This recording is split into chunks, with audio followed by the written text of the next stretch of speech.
Čestitam, to su tako dobre vijesti. Tako sam sretna zbog tebe. Ma to je odlično, zbilja je, pa... Nisi li sretan? Da, naravno. Dobro onda. Da, jesam. A što ima kod tebe? Je li kod tebe sve u redu? Ma da. Moja nečakinja, što da ti kažem? Pa Anđi, njezin otac te ne može spriječiti da je viđaš. Nije bitno što on želi. Da, pa znam, ali svejedno. Moja majka ga je vidjela u Madridu.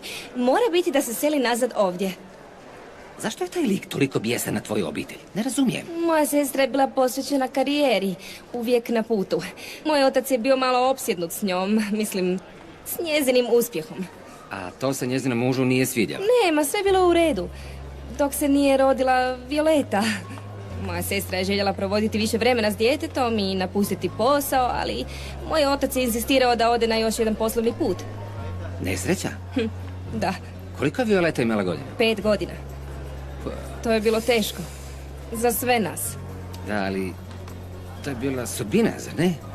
Za nesreću nitko nije kriv. Ne. Znam da nitko nije kriv, ali svejedno, Herman, pa on je uvijek krivio mog oca za smrt Marije i odveo je Violetu u Europu skupa sa svojim poslom i svime što je imao. Od tada je nisam vidjela. Nijednom. Malo nakon toga moj otac je umro. Ne znam da li se uopće sjećao Violeta.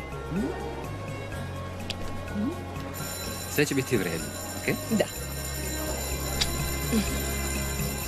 Nemaš li ti nastavu u 11?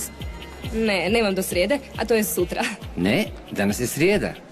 Gledaj, samo zato što si novi direktor ne znači da možeš mijenjati dane. Utorak je. Srijeda je ipak, ne može to biti. Trebao si mi ranije reći bok.